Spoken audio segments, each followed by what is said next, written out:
The sound of skin ripping and bones crunching wasn't something you would expect. It hurt my ears to listen, and I would have sworn someone was dying. It sounded that painful, but the noises were drowned out by snarl and animalistic sounds as the two giant wolves tried facing it off with each other. I just stood there frozen, a state of shock. My body was screaming, telling me to get the hell out of there. But I stared blankly at the side before the place where Tristan had been now stood a giant black wolf, its lips pulled back from its teeth, menacingly. The other wolf was obviously just the same size, but a brown that was sun-stained, making it look blonde in the filtered light of the trees. That's when the brown wolf lunged at the black one, aiming for its throat. My eyes had a hard time trying to follow the pattern and pacing of teeth and claws as the two animals collided. The movement was smooth and lethal, and I was sure that one of would lose, and soon my eyes closed tightly, trying to block out the mental image of this. There was a whimper and a snarl, and my eyes shoot open in surprise to see the black wolf's fur around its lip stain a light red and others leg bit in a upper thigh. I stepped back, my vision going slightly hazy at the sight of blood. The scent would have surely made me pass out if it weren't for the fear as both wolves turned towards me. I had snapped on a twig, and the snap was clearly audible even against the snarls. If a wolf couldn't scream, I swear the brown one would be smiling evilly from ear to ear. They both jumped to me and I shrieked, falling backwards into the path of grass in the dirt. I shielded my eyes with my arm, waited for the powerful paws and claws of theirs to tear through my skin and bones. But it didn't happen. The snarls and growls weren't directed towards me anymore. Something brushed my leg and I quickly opened my eyes. The black wolf stood protectively before me in a crouch that was totally shielding me from the view of the brown one. The last snarl that came out of the black wolf's mouth ripped through the afternoon clearly, if not human, telling the other to back off. And in a parting glare aimed towards me, the brown one disappeared into the confines of the forest, disappearing further into the darkness.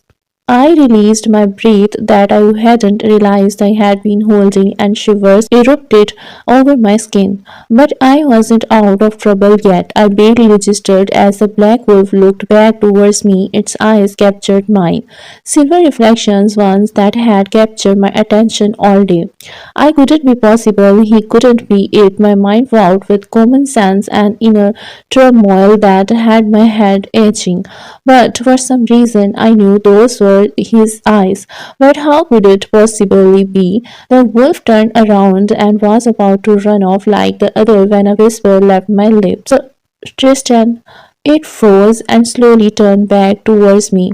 It was him. I saw the defeat in his eyes. I would have smiled in confidence if it hadn't already been shattered with the fact that there was no logical way for him to be a wolf. In a much quicker transition, the wolf quickly morphed back into the shaggy black-haired, silver-eyed boy that I had been puzzling over. His mouth was dipped down in a frown as he studied my face, which I was surely looked tribal. My teeth were chattering and my hands clenched tightly on the blades of grass in the ground, tearing them up one by one. He seemed just as tense but not afraid, more angry. He muted, a snarl so similar to the animalistic ones that had been made minutes ago. He swirled around fast and his fist cracked against the bark of a nearby tree as he punched it in anger. And my eyes widened, sure he had just shattered all the bones in his hand, but it came away perfectly clean. If not scraped a little, the tree had more damage to it. I scrambled up on my feet, backing up slowly until I reached a tree. I braced my back against it. What had I gotten myself into? I moaned in terror inside my mind. I had never been one to be afraid of much except bad grades and blood and sometimes change. Change was the worst. This was a terrible change. He was still facing the tree, his eyes closed from what I could see inching to the side. I made a split second decision and started running back towards the road. It couldn't be that far, but before I had even made it through the first layer of cascading branches, a hand wrapped firmly around my wrist, yanking me back. I gasped as I was pulled in the opposite direction.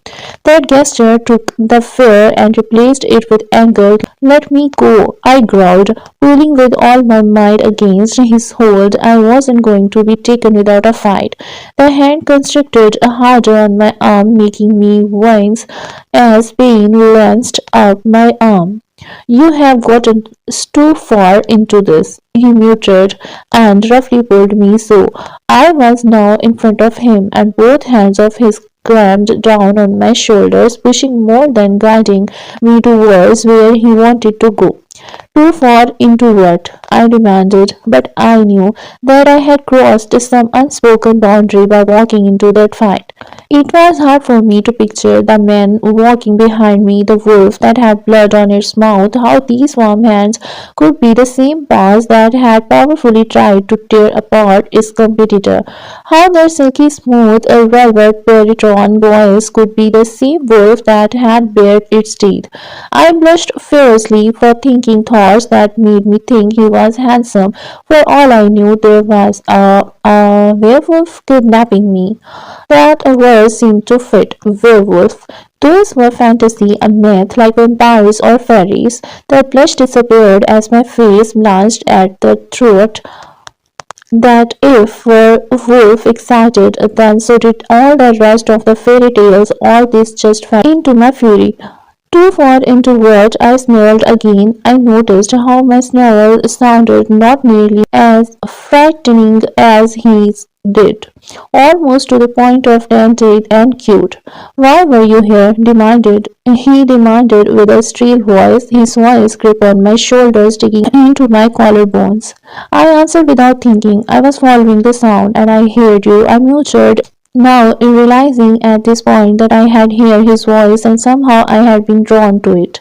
He groaned, great, I'm going to have to take you back to my poor family.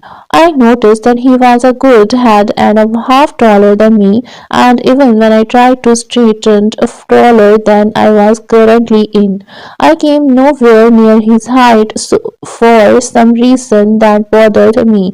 I was always as tall as or close to most of the guys I knew. It was a dream being by somebody who happened to be towering over me so much. At 5'10", I was particularly Godzilla over all the other girls in my grade or school. Stop fidgeting and just walk, he ordered, and my movements fell silence. I usually never listened to anyone, and I found myself confused in the mere fact that I was submissible to his order.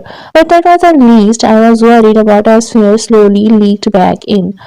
What are you going to do with me? I asked, refusing to let my voice get more emotional than a flat line. I managed to get my ankle tangled in a root by a tree and grunted as I tripped. His hands pulled my shoulders back upright before I could make a face plant. Was it weird to feel safe, yet totally afraid to be with a person at the same time? I told you I'm taking you back, he said gruffly. Just let me go home. I won't breathe a word, I protested, trying with the reasoning part of conscience. Sorry, he muttered.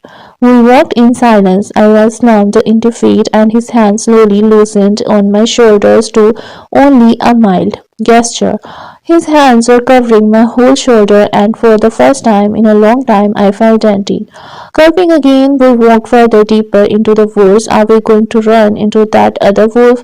I whispered quietly. He glared his thought uncomfortably. No, I don't think he is coming back, he said, and I could have sworn he said a mutter of yet. Slowly the voice began to thin, and I wondered if we had somehow managed to reach the other end of the forest. Could it really be so small? I heard the patting of paws and looked around frantically.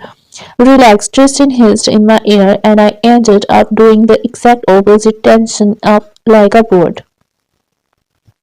Rounding out of the woods came three wolves, all the brown color that seemed to camouflage with the background. They stopped in front of us and seemed to look back the foot between me and Tristan. He looked at them intensely, and the one closest imitated a low growl rumbling from its throat. I seemed to be missing a large part of a conversation, being it all of it. My breathing started to pick up, and he shoved me forward with a snort. I broke through the barrier of thicker trees to came out into a clearing. I blinked at the sudden intrusion of bright light that wasn't filtered harshly through the leaves. I looked up and the bright blue sky gazed down at me. I almost prayed to it to get me out of her safe and whole. It was a village by the look of it, small houses that looked like log cabins that looked to be lined up in an arc. I could barely see the blue lake behind the whole camp, which was the only word I could come up with to express what this place felt like. A camp, a permanent camp. Move, Tristan said, showing me again, turning colder and more distant. We made it all the way to the largest house further back from the rest of the cabins. It was hidden further from the clearing, secluded off. The doors were open before he even had a chance to reach around me to open it. We met a stern-faced man, looking the same size as Tristan, but with dark brown hair and silver eyes that shot triggers at both of us. Just let me in, boss, Tristan growled, and giving me one last disgusted look, stepped out of our way. Startled, I dig my heels into the dirt. No, I don't want to go anywhere with you, I screeched, and bucked my back, trying once again to work my way out of his grasp. My body screamed danger ever since I took my first step into the clearing. Another pair of hands shot forward and grabbed me roughly, but I was tugged away by Tristan before Wes even got a hold of me. I have got it, Tristan muttered, pushing me through the doorway. My heels had no grasp on the wooden floors. In fact, my sneakers squeaked against his smooth surface, and I was dragged further in. I didn't bother to look around the place, instead closing my eyes tightly, willing this all to be a dream, and I would wake up again tomorrow with no recollection of the fact. My teeth bit into my lip harshly, but I ignored the medical taste. As long as I didn't smell or see it, I was fine. A rush of cold air conditioning that seemed of season sent shivers up my arm, and I was glad that they were free for the moment and grabbed them together. I could smell the aroma of something coming from the kitchen of sorts, but I didn't dare open my eyes. Maybe it was just my mom making breakfast for me before school. The hands disappeared off my shoulders, and I noticed I was sitting on something soft, plush. My hands trailed down the velvet seat, and for a moment I almost it isn't it as my kitchen seats. Opening my eyes, I saw that I was alone in a room, looking very similar to a library. A desk sat in the middle of the room, its oak surface shining in reflection to the sunlight streaming in the window behind it. Stood floor or ceiling bookcases that were stuffed stock full of books, all shapes and sizes. A few pictures of smiling couples and adorable children were placed on a side table to my left in front of a window with a small vase of roses. And Mitchell had me turning back around, noticing that I hadn't been alone. Jason was standing to my right, leaning against the wall, his eyes looking at me intensely. I fidgeted under his gaze, and anger flared up again in me. What do you think you have? I started to say when the door was opened. Another man came in, his blonde hair standing on end, as if he had just woken up, but his eyes were alert as he quickly assessed the situation, his gaze flickering over me. Before looking back at Tristan, who now stood alert, Tristan, what is all the worry? I had to be woken up after being out all last night, he said, casually rubbing the back of his neck like it was sore.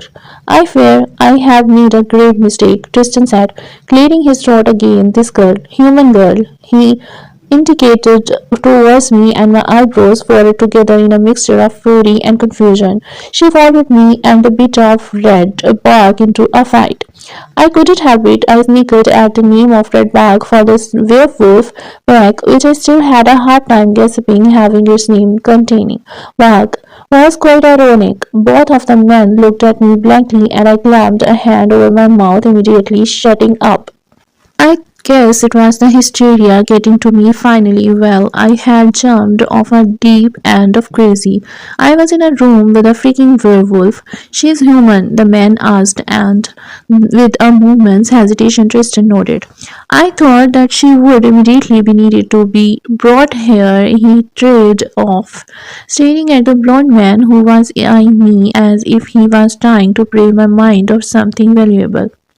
You are right. She will have to be taken care of. The way the man said it, I immediately caught this tone in his voice that means it would be a permanent kind of taken care of.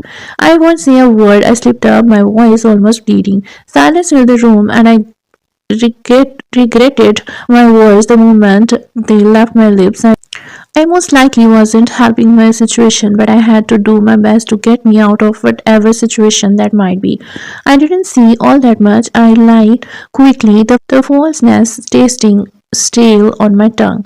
She's already lying. I don't think we will be able to trust her. Tristan, call the other members of the pack so we can decide what can be done with her without the human population immediately noticing.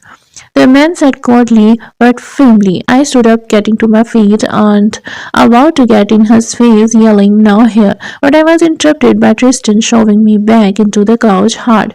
He turned towards the man, his body angled subtly between mine and the other guy. Alpha ran. I will take full responsibility for this mishap, but I don't want her to suffer too much from it. He stressed. The Alpha regarded him curiously. Then you will make sure this stays out of all trouble and not breathes a word, he said, amused. Yes, Tristan stated firmly, accented it with a nod of the head. Fine then. Then the Alpha turned to me and pointed sternly, but one mishap and I will personally make sure that your body wouldn't be found with any reasonable recognition of your former self. I nodded mutely. What had I gotten myself into? Please subscribe for more stories. Thank you for watching.